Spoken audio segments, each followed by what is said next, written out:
You are probably hurt right now, especially with COVID-19 affecting not just your communities, but your families and your loved ones, which is why I wanted to create this video specifically talking about that, addressing what are the opportunities out there, especially if you've lost your job, and what are the industries that are open, will keep on opening, and will continue to open in the next 5 to 10 years.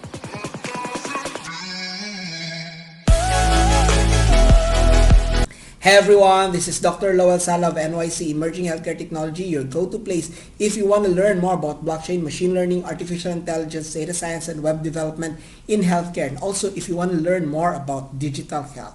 So today I'm excited. Actually, this video came about because a friend of mine through LinkedIn asked me what are the opportunities out there, especially since he recently lost his job. And incidentally, every other week I get a job offer, especially as a medical writer for various pharmaceutical companies, which is why I wanted to create this video addressing that and to tell you that even with this pandemic going on, there is still a lot of openings and a lot of industries that are open and that are continue hiring people.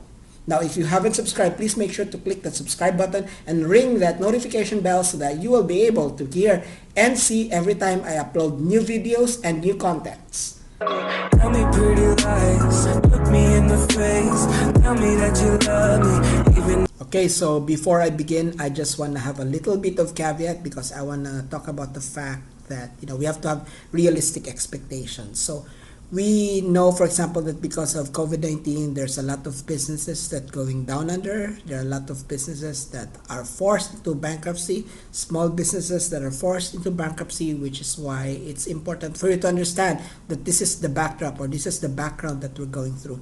And for you to understand as well that how difficult and how competitive the market is going to be, especially if you have lost a job, and how hard it is for families right now, and our people are really willing to take any job that they can get. So if you have a job, don't quit the job and make sure to get opportunities to help people as well who don't have a job. So also this advice would really be based on my experience because I've been to practically two industries, the healthcare, the pharmaceutical, and the technology industry, and this are really be based on the job offers that I got and what are the based on the communities that I've been a part of, what are the recent openings, what are the openings that I see in the communities that I am a part of. So I also separated this into three aspects. So the first one would really be talking about what are the different industries that are opening and will still continue to open in the next 5 to 10 years. And the second one would really be talking about what are the resources that I can get or that I can show you so that you will be able to make use of those industries. And the last one would really be creating your own digital portfolio so that your employees, your potential employers, your hiring managers will like you and you will smell good. You will separate yourself from the rest so that you can have that coveted job and the match will be good, especially for the employers and the employee as well. So I think we can begin now. So in-demand industries, I just mentioned four based on what I know and based on the experience that I've had. So if you say, for example, the retail industry is also very good, then by all means, tell me. But I have no experience in the retail industry, so I cannot say for sure or discuss more about the retail industry. So for technology, there are actually a lot, but I want to focus on around three or four. So the first one would be user interface or user experience. So a lot of graphic artists, there are a lot of openings right now for user interface, for graphic art, graphic designers and all that. The second one, if you're into front-end web development, so there's a lot of opening. If you have knowledge and skills for HTML, CSS, JavaScript, and Git, do not ever forget Git. So that, and then if you are into back-end web development, things like PHP, all that, there's also a lot of openings, and also for web databases. So for SQL, for example, if you have a lot of experience in SQL. And to top all that, if you are doing machine learning, then there's also a lot of demand, especially right now for machine learning, engineers, DevOps, for example, and also for artificial intelligence. And also because of blockchain is very much in demand right now, so if you have knowledge and skills in terms of coming up with portfolio, coming up with projects or programs that helps the finance industry, then also blockchain is a good way to assist. That's always going to be in demand. And I think the second one is self-explanatory. So if you're in the healthcare industry, the only challenge with this I see is that it takes a long time. So for example, if you're a nursing student, it takes 4 years, right? If you're a physician, you have 4 years of undergraduate and 5 years of medical proper, which is why I think a lot of not companies, a lot of countries right now are having scholarships. So if you're in the state of New York, you can get scholarship in medicine. If you're in the Philippines, for example, the Department of Health also has a scholarship. So a lot of countries right now are recognizing the fact that you need more healthcare workers. So a lot of opening this healthcare as industry is always going to be in demand, especially in the time of COVID-19. And another thing, or another industry that I'm very familiar of, is the pharmaceutical industry, which I get a lot of job offers, especially as a medical writer. So, but I'm just talking about, writing, what's this? I'm not just talking about writing topics on OB/GYN or surgery or anything like that.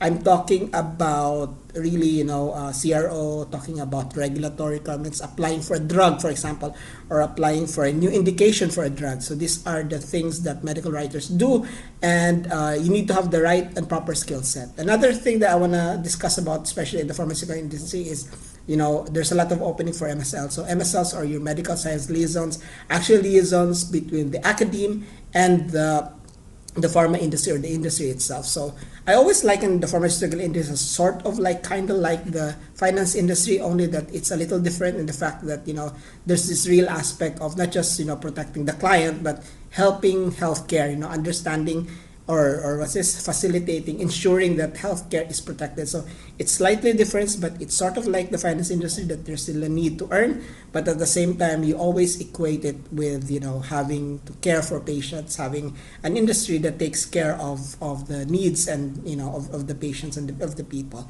Now, before we continue, please make sure to click that like button, and if you like this video, please make sure to click that subscribe button as well, and ring that notification bell so that you will be able to hear and see every time I upload new videos and contents like this one. And so that there's a lot of openings for the pharmaceutical industry, not just limited to, for example, sales.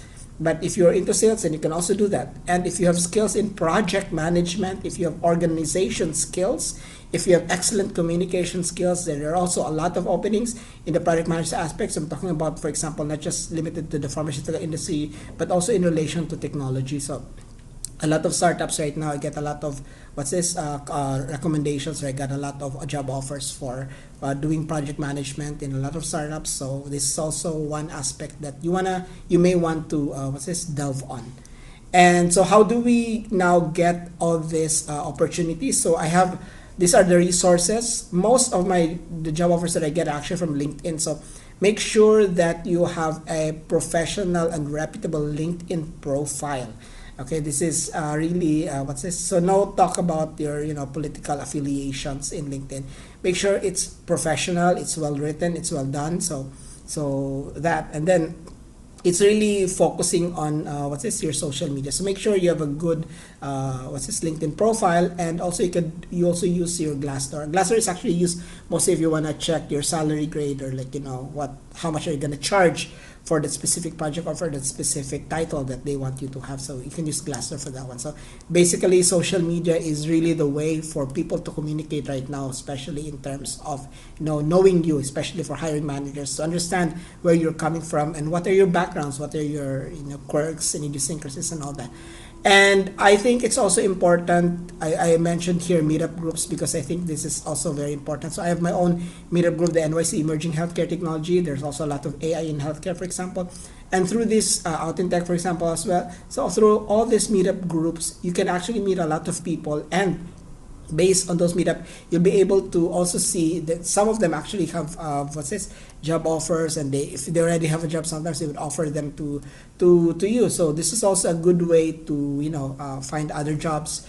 And I guess meetup groups is really a short to really understanding the community. So I really advise that you be a part of a community, whatever community it is, because only through being part of the community you will be able to to get get that front line in terms of meeting the prospective employers or meeting those hiring managers. Being part of communities is really important in order to, unless you have a good family name, or you're very extremely talented and extremely smart, then and you don't need friends, then you don't need community or anything like that. But you're probably like me, in in a state of disarray. So communities are best way to help yourself and to open yourself out there to the real world.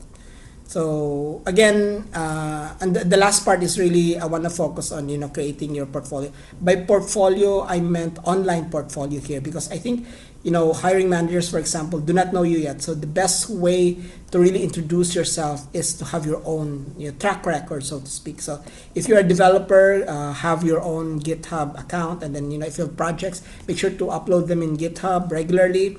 And then if you have, even if you're not a web developer, it's important to have your own website, because it's the only way for people to actually assess if you are capable in what you're saying is actually true, for example, or what you're able to do. So have your own website. If you have like some of those recommendations from your friends or colleagues, and you can also have those recommendations put under those websites. So under, for example, if you're using LinkedIn, have those recommendations done. And I mentioned here DevPost, because DevPost is really like when you're competing for hackathons, it's the best way to do. So it's also a best way to create your portfolio, because if you win, in DevPost, if you win in those hackathons, you'll also be a way for these prospective employers, to see you and identify, even for hiring managers to see you and what you're capable of, and then that you are a team player, which is very important, especially in this day and age, because you cannot, of course, survive on your own, especially if you're in the healthcare, especially in the pharmaceutical industry, especially if you're in the technology field. You need to have people, you need to have communities, and you have to be a team player, so that you'll be able to solve whatever problems that your businesses may have. So there are a lot out there in creating your own online portfolio, but make sure that it is professionally done and professionally written. So there are a lot of tutorials also out there that you can go to, a lot of YouTube tutorials, a lot of HR specialists who can help you with all that. So with that, I think we are at the end. Now, if you want to learn more about emerging healthcare technologies such as blockchain, machine learning, AI, data science, and web development in healthcare, now make sure to click that subscribe button and ring that notification bell, so that you will be able to hear and see every time I upload new videos and new contents. Until next time, bye-bye! Tell me pretty lies, look me in the face, tell me that you love me.